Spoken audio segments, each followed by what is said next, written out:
إن الحمد لله نستعينه ونستغفره ونؤمن به ونتوكل عليه ونعوذ به من شرور أنفسنا ومن سيئات أعمالنا من يهديه الله فلا مضل له ومن يضلل فلا هادي له أشهد أن لا إله إلا الله وحده لا شريك له وأشهد أن سيدنا ومولانا وحبيبنا محمدا عبده ورسوله اللهم صل وسلم وبارك عليه وعلى آله وأصحابه والتابعين لهم إلى يوم القيامة أما بعد فقد قال في كتابه الكريم إن الذين قالوا ربنا الله ثم استقاموا تتنزل عليهم الملائكة ألا تخافوا ولا تحزنوا وأبشروا بالجنة التي كنتم توعدون الله نحن أولياؤكم في الحياة الدنيا وفي الآخرة ولكم فيها ما تشتهي أنفسكم ولكم فيها ما تدعون نزلا من غفور رحيم ومن أحسن قولا ممن دعا إلى الله وعمل صالحا وقال إنني من المسلمين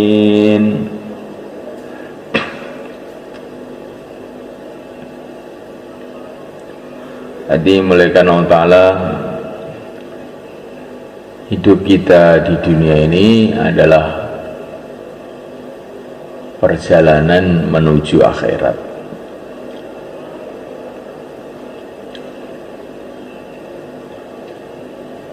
Allah jadikan dunia ini tempat ujian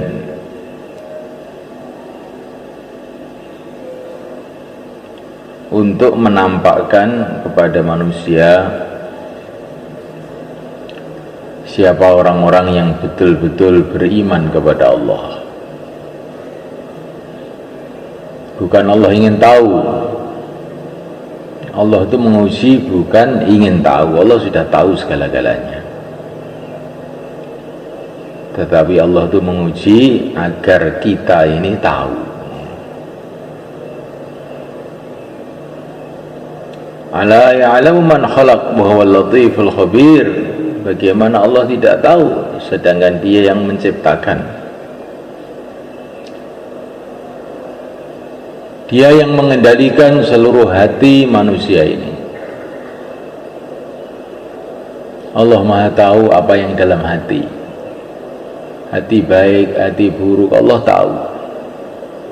Tidak perlu diberitahu, tidak perlu menguji. Tetapi Allah memberikan ujian agar kita sendiri ini lo tahu bahwa kita ini di mana.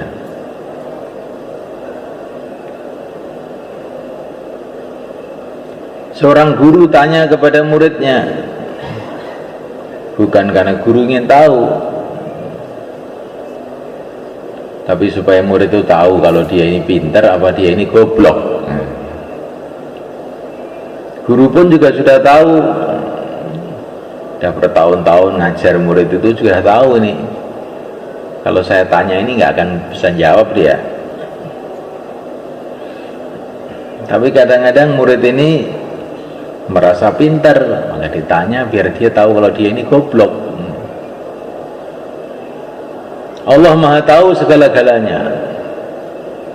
Dialah yang menentukan segala-galanya. Allah menguji manusia dengan macam-macam keadaan. Keadaan itu cuma dua aja, keadaan menyenangkan, keadaan menyusahkan. Wa nabluukum bisyarri wal khairi fitnah. Atasyurun. Aku akan menguji kepada kamu dengan kebaikan dan keburukan. Allah datangkan perkara-perkara yang baik, yang menyenangkan. Allah datangkan perkara-perkara yang buruk, yang menyusahkan. Disitulah tampak bagaimana iman kita. Kalau orang itu imannya benar, maka menghadapi perkara yang menyusahkan, dia tawajuh kepada Allah. Karena yang menyusahkan ini pada hakikatnya Allah pula yang mendatangkan. Kalau dia menghadapi perkara yang menyenangkan, hatinya juga tawajuh kepada Allah. Karena yang menyenangkan ini pada hakikatnya Allah pula yang mendatangkan. Bila Allah menghendaki, yang menyenangkan tahu-tahu berubah jadi menggembirakan, jadi menyusahkan. Yang menyusahkan tahu-tahu menyenangkan.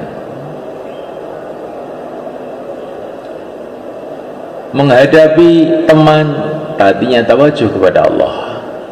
Menghadapi lawan, hatinya tawajuh kepada Allah.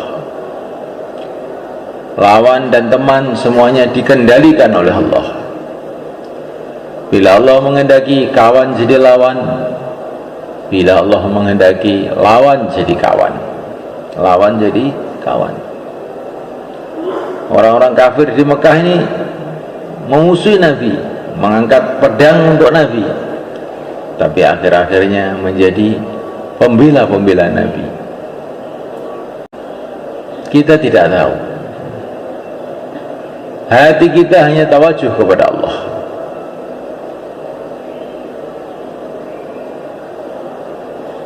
Ini kalau iman itu benar itu begitu. Menghadapi apa saja hatinya kepada Allah. Hasbunallah, cukup Allah. Kita ini adalah hamba. Hamba tidak punya apa-apa. Kita tidak berhak menilai Tuhan. Kenapa Tuhan berbuat begini? Kenapa Tuhan berbuat begitu? Itu bukan hak kamu. Urusan kamu itu adalah apa yang harus kamu kerjakan, apa perintah Allah untuk kamu. Itu yang kamu pikirkan. Apa yang akan dibuat oleh Allah itu bukan urusan kamu. La yus'alu amma yaf'al wa hum yus'alun. Kamu tidak berhak untuk bertanya kenapa Allah berbuat begini, tapi kamulah yang akan ditanya oleh Allah. Kenapa kamu berbuat begitu? Kenapa kamu berbuat begini?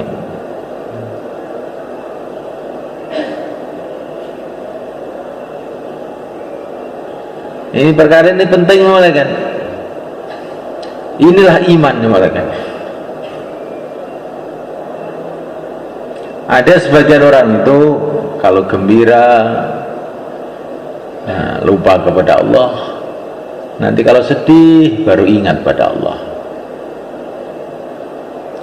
Ada orang yang sebaliknya, kalau sedih lupa kepada Allah, kalau gembira baru ingat kepada Allah.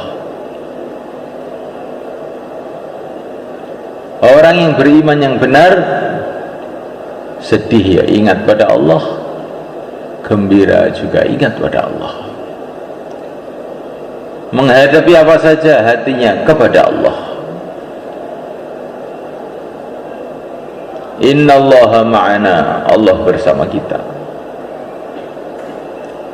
Innallaha ma'ana, Allah bersama kita. Itulah pelajaran dari yang mulia Nabi Agung sallallahu alaihi wasallam kepada Sayyidina Abu Bakar di Gua Thaur ketika dikepung oleh musuh dari segala arah. Innallaha ma'ana, Allah bersama kita. Ketika orang itu sampai ke tingkatan ini, semulaikan hatinya selalu menghadap kepada Allah dalam urusan apa saja, maka sudah menjadi ketentuan Allah. Itu orang nanti akan dapat macam-macam pertolongan yang dia tidak kira-kira.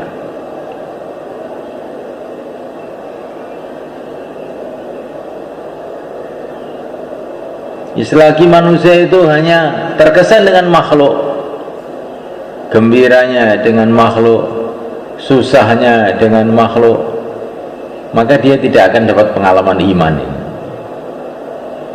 Tapi kalau orang itu hatinya sudah betul-betul menghadap kepada Allah dalam suasana-suasana apapun, maka di saat itulah dia dapat pengalamannya orang ahlul iman, pengalamannya para nabi, pengalamannya para sahabat. Kapan para sahabat dapat pengalaman-pengalaman hebat-hebat itu? Ketika hatinya itu tawajuh total, menghadap total kepada Allah, tidak terkesan dengan makhluk. Insyaallah mereka Nabi Musa di depan lautan, di belakang pasukan Fir'aun. Waktu itulah beliau kasih pelajaran kepada sahabatnya, inna ma'iya rabbi, Tuhanku bersamaku. Nggak usah terkesan dengan lautan, nggak usah terkesan dengan pasukan Fir'aun. Ini datang pertolongan Allah. Nabi Ibrahim alaihissalam menghadapi Namrud, menghadapi semua orang kafir seluruh dunia, beliau tidak terkesan dengan keadaan. Hasbunallah wa ni'mal wakil, cukup Allah. Akhirnya dapat pertolongan Allah. Juga baginda Nabi dikepung di Gua Thaur, innallaha ma'ana, Allah bersama kita. Akhirnya datang pertolongan Allah. Nah, kita belajar begitu insyaallah malaikat. Nah, supaya kita ini bisa istiqomah iman seperti ini semuanya kan, caranya itu gimana? Kalau kita ini istiqomah dalam perjuangan Rasulullah Sallallahu alaihi wa ala alihi wasallam. Kalau orang itu istiqomah dalam perjuangan Rasulullah, ini hatinya itu akan jadi mudah istiqomah iman.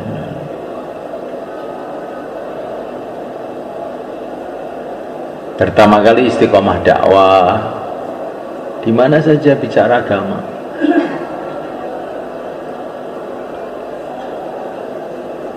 Bicara itu penting namanya kan, karena kalau orang itu bicara, itu mesti mikir akhirnya itu. Sebetulnya mendengar itu juga menjadikan orang mikir, mendengar itu. Tapi lebih kuat mulut. Karena kalau mulut bicara, telinganya mesti mendengar. Ya enggak? Kecuali kalau budak. Nah. Kalau mulutnya bicara, telinganya mendengar, akhirnya otomatis otaknya berpikir. Kalau otaknya berpikir, lama-lama hatinya terasa. Nah, ngomong penting.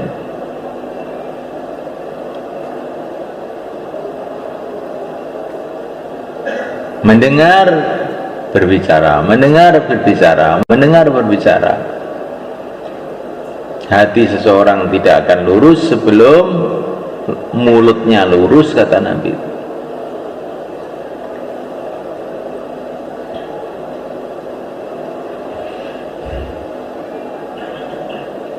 Istiqomah taklim, istiqomah ibadah, istiqomah berakhlak yang baik,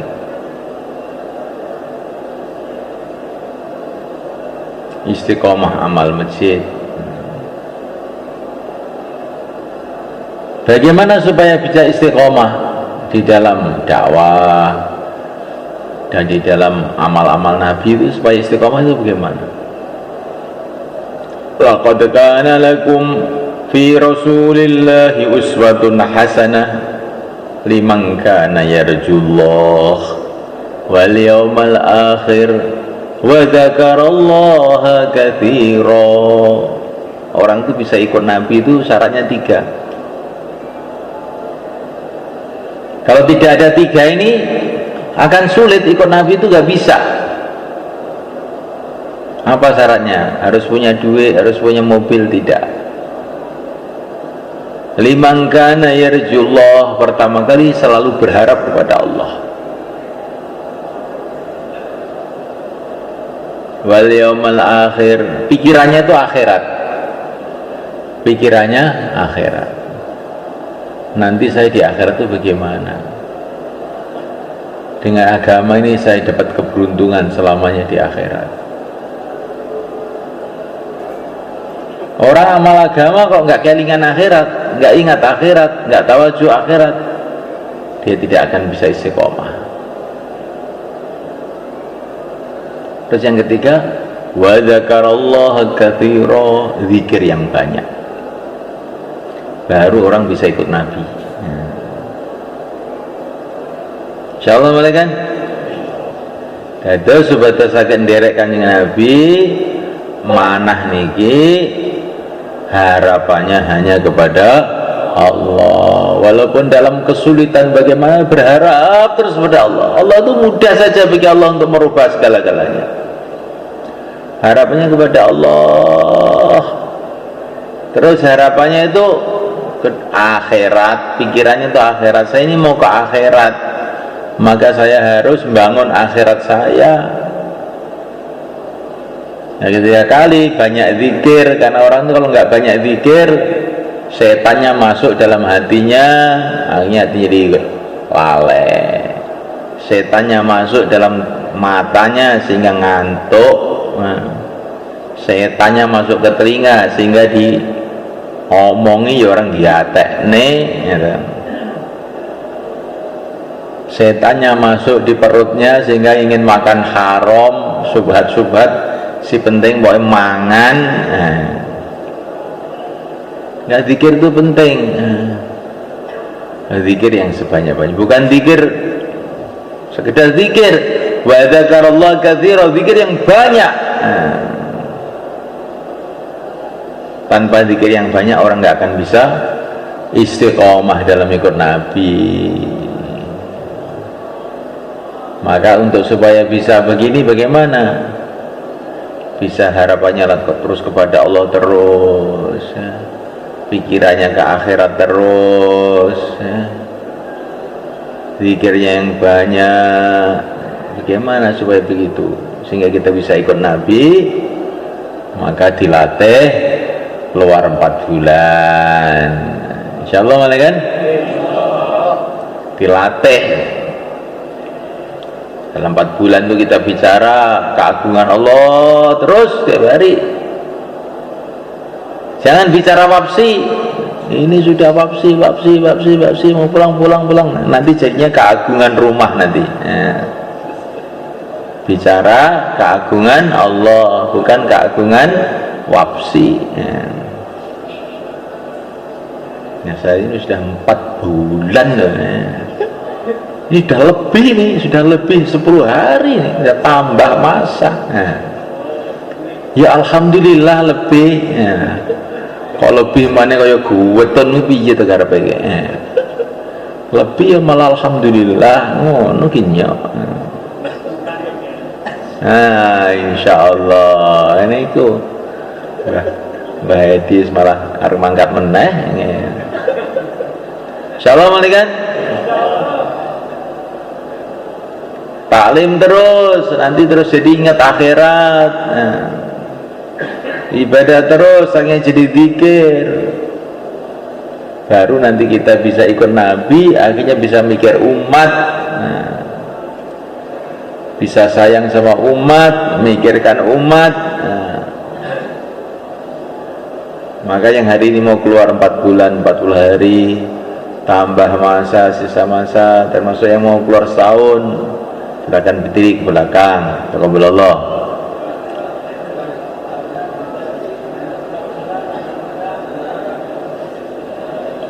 Empat bulan, 40 hari, tambah masa, sisa masa.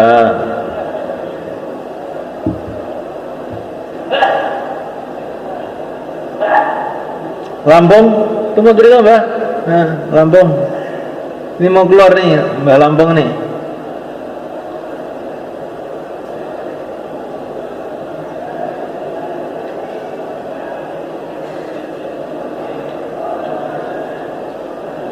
Insyaallah sudah niat ya.